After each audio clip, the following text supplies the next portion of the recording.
नाजरीन आदाब, आपकी आवाज़ न्यूज़ में आपका इस्तकबाल है। गदग शहर की तारीखी कदीम जामा मरकज़ मस्जिद का दौरा और तरह शाह वली दरगाह की नई इमारत और नेमदी भवन और दिगर तरक्याती कामों का शानदार इफ्तिताह अंजाम दिया गया। इफ्तिदाई जलसे में रियासती वज़ीर एच के पाटिल, कर्नाटक हुकूमत के चीफ विप जनाब सलीम अहमद और कर्नाटक स्टेट वक्फ चेयरमैन हाफिज़ सैयद अली अल हुसैनी सज्जाद नशीन बारगाह हज़रत ख्वाजा बंदा नवाज़ ने शिरकत करते हुए इफ्तिताह किया। इस मौके पर खिताब करते हुए सलीम अहमद ने कहा कि गदग शहर कौमी यकजहती और भाईचारगी की बेहतरीन मिसाल है। यहाँ हर मज़हब के नाम पर कोई नाखुशगवार वाक़या पेश नहीं आया जिस पर शहर के अवाम मुबारकबादी के मुस्तहक़ हैं। इन्होंने मज़ीद कहा कि आज इस प्रोग्राम में बड़ी तादाद में हिंदू मुस्लिम भाइयों की मुश्तरक शिरकत के इत्तेहाद, अमन और कौमी परस्ती का मजबूत पैगाम दिया है जो काबिल तारीफ़ है। तकरीब के दौरान सलीम अहमद ने अपने MLC फंड से बिस्मिल्लाह ट्रस्ट को 5 लाख रुपए ग्रांट देने का ऐलान भी किया।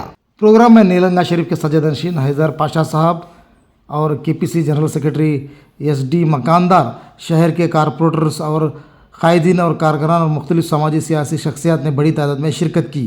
आपकी आवाज़ न्यूज़ के लिए गदग से रशीद अक्की की खुसूसी रिपोर्ट। करीब 15 दिन से हर दिन फोन करते थे इस प्रोग्राम के बारे में, अच्छी पार्टी के बारे में, सबके बारे में कि उनका प्रोग्राम फाइनल हुआ है नहीं हुआ है। इस पर इनके साथियों को एक शेर अर्ज करना चाहूंगा। संघर्ष के साए में असली जवानी पलती है, संघर्ष के साए में असली जवानी पलती है, इतिहास उधर जिताता है, जवानी चलती है। बात को हजरत सैयद शाह वली दरगाह ನಿರ್ಮಿಸಿದ ಕಟ್ಟಡ ಹಾಗೂ ನೂತನ ನೆಮ್ಮದಿ ಭವನ ಉದ್ಘಾಟನೆ ಮಾಡುವುದ ಈಗಾಗಲೇ ಉದ್ಘಾಟನೆ ಮಾಡಿದಂತಹ ಈ ಜಿಲ್ಲೆಯ ಉಸ್ತುವಾರಿ ಸಚಿವರು, ಹಿರಿಯ ಮುಖಂಡರು, ಈಗಾಗಲೇ ಭಾಷಣ ಮಾಡಿದಂತಹ ಸನ್ಮಾನ್ಯ H K ಪಾಟೀಲ್ ಅವರೇ, ದಿವ್ಯ ಸಾನ್ನಿಧ್ಯವನ್ನು ವಹಿಸಿದಂತಹ ಹಜರತ್ ಸೈಯದ್ ಮೊಹಮ್ಮದ್ ಅಲಿ ಹುಸೇನಿ ಸಾಹೇಬ್ರೆ, ಇನ್ನೋರ ನಲಂಗಾ ದರ್ಗಾದ ಸನ್ಮಾನ್ಯ ಹಜರತ್ ಸೈಯದ್ ಹೈದರ್ ಪಾಷಾ ಖಾದೀರ್ ಅವರೇ, ಈ ಕಾರ್ಯಕ್ರಮದ ಅಧ್ಯಕ್ಷತೆ ವಹಿಸಿದಂತಹ ಸನ್ಮಾನ್ಯ ಫಫಾಜ್ ಅಹಮದ್ ಉಮಜ್ಗಿ ಅವರೇ, ಪೂಜ್ಯರಾದ ಮೌಲಾನಾ ಇನಾಯತುಲ್ಲಾ ಇಜಾದ್ ಅವರೇ, ಈ ಕಾರ್ಯಕ್ರಮದಲ್ಲಿ ಭಾಗಿಯಾದಂತಹ ಮಹಾಂದರ್ ಅವರೇ, ಸೈಯದ್ ಅವರೇ, ನಮ್ಮ ಅರ್ಬನ್ ಡೆವಲಪ್ಮೆಂಟಿನ ಅಧ್ಯಕ್ಷರಾದ ಸನ್ಮಾನ್ಯ ಬವರ್ಚಿ ಅವರೇ, ಅದೇ ರೀತಿ ಈ ಭಾಗದ ಚುನಾಯಿತ ಪ್ರತಿನಿಧಿಗಳಾದ ವಿನಾಯಕ್ ಮಾನ್ವಿಯವರೇ, ನಮಾಜಿ ಅವರೇ, ಈಶ್ವರ್ ಮೆಹವಾರಿ ಅವರೇ, ಬರ್ಕತ್ ಅಲಿ ಮುದಾರ್ ಅವರೇ, ಅಸೂಟಿ ಅವರೇ, ಅದೇ ರೀತಿ ಕ್ಷಮಿಸಬೇಕು ವೇದಿಕೆಯಲ್ಲಿರುವ ಎಲ್ಲ ಹಿರಿಯ ಮುಖಂಡರೇ, ಪಕ್ಷದ ಪದಾಧಿಕಾರಿಗಳೇ, ಮಹಿಳೆಯರೇ, ಯುವಕ ಮಿತ್ರರೇ ಹಾಗೂ ಮಾಧ್ಯಮದ ಸ್ನೇಹಿತರೆ, ನಿಜವಾಗ್ಲೂ ಬಹಳ ಸಂತೋಷದಿಂದ ಈ ಕಾರ್ಯಕ್ರಮದಲ್ಲಿ ನಾವು ಭಾಗಿಯಾಗಿದ್ದೇವೆ.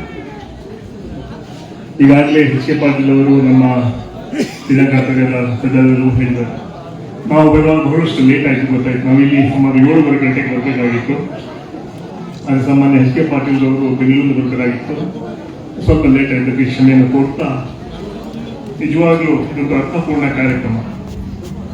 ಇವತ್ತು ದರ್ಗಾದ ನವೀಕರಣ ಹಾಗೂ ನೆಮ್ಮದಿ ಭವನದ ಉದ್ಘಾಟನೆ, ಇದರಲ್ಲಿ ಸಾಕಷ್ಟು ಈ ಕಾರ್ಯಕ್ರಮದಲ್ಲಿ ಮುನ್ನಾರವರು ಹಿಮಪಟ್ಟಿ, ಅದೇ ರೀತಿ ಈ ಭಾಗದ ಎಲ್ಲ ನಮ್ಮ ಸದಸ್ಯರು, ನಮಾಜ್ ಇರ್ಬೋದು ಅಥವಾ ಬೆಂಗಳೂರು ಇರ್ಬೋದು, ಎಲ್ಲ ಸಾಕಷ್ಟು ಕೆಲಸ ಮಾಡಿದ್ದಾರೆ. ಇದೊಂದು ಚಿಂತನೆಯ ಕಾರ್ಯಕ್ರಮ. ದರ್ಗಾವನ್ನು ನವೀಕರಣ ಮಾಡಿ, ಈ ಕಡೆ ಆ ದರ್ಗಾದಲ್ಲಿ ಎಲ್ಲ ಸಮಾಜಗಳು ಹೋಗ್ತಾರೆ, ಶಾಂತಿ, ನೆಮ್ಮದಿ, ಸಹಬಾಳ್ವೆ ಹೋಗ್ತಾರೆ. ಇನ್ನೊಂದು ನೆಮ್ಮದಿ ಭವನ, ಬಹಳ ದೂರದೃಷ್ಟಿ ಇಟ್ಕೊಂಡು ಸನ್ಮಾನ್ಯ H K ಪಾಟೀಲ್ ಅವರು ಈ ಭಾಗದ ಜನರಿಗೆ ಕೆಲವು ಸಮಸ್ಯೆಗಳಾಗುತ್ತೆ, ಆ ಸಮಸ್ಯೆಗೆ ಸಮಾಧಾನ ಹುಡುಕಬೇಕು, ಅದಕ್ಕೊಂದು ಜಾಗ ಬೇಕು, ಮನೆ ಸಣ್ಣದಿರುತ್ತೆ, ಅದರಿಂದ ನೆಮ್ಮದಿ ಭವನ ಮೂಲಕ ದೊಡ್ಡ ಒಂದು ಸಂದೇಶ ಕೊಡ್ತಾರೆ. ಒಬ್ಬ ಮಂತ್ರಿಯಾಗಿ ಪ್ರಾಮಾಣಿಕವಾಗಿ ಸಮಾಜದ ಅಭಿವೃದ್ಧಿ, ಕ್ಷೇತ್ರದ ಅಭಿವೃದ್ಧಿ, ಜಿಲ್ಲೆಯ ಅಭಿವೃದ್ಧಿ ಹಾಗೂ ರಾಜ್ಯದ ಮಂತ್ರಿಯಾಗಿ ಒಳ್ಳೆ ಕೆಲಸ ಸನ್ಮಾನ್ಯ H K ಪಾಟೀಲ್ ಮಾಡ್ತಾರೆ.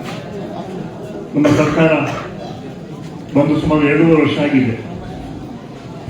ನುಡಿದಂತೆ ನಡೆದ ಸರ್ಕಾರ ನಮ್ಮ ಕಾಂಗ್ರೆಸ್ ಪಕ್ಷದ ಸರ್ಕಾರ. ಸರ್ವರಿಗೂ ಸಮಪಾಲು, ಸರ್ವರಿಗೂ ಸಮಬಾಳು ನಮ್ಮ ಸಂಕಲ್ಪ.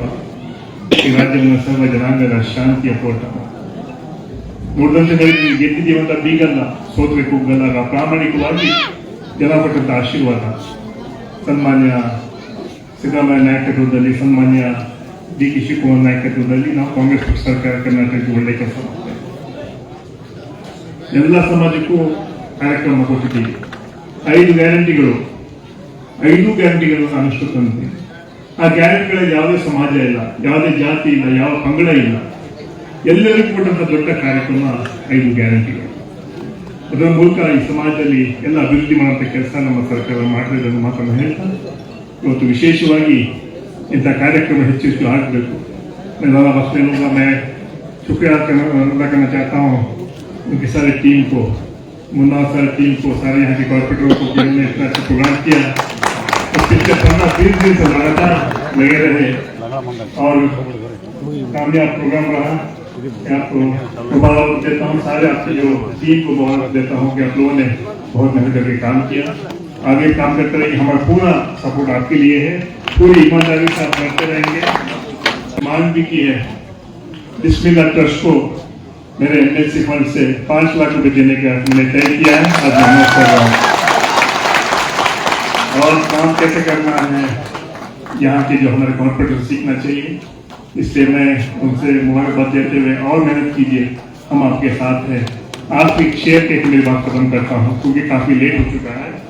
चिरागों की हिफाजत करते करते हवाओं को रुख बदलना, चिरागों की हिफाजत करते करते हवाओं को रुख बदलना आ गया। अब कितनी आग बरसाएगा सूरज, हमें शोरों पे चलवाएगा।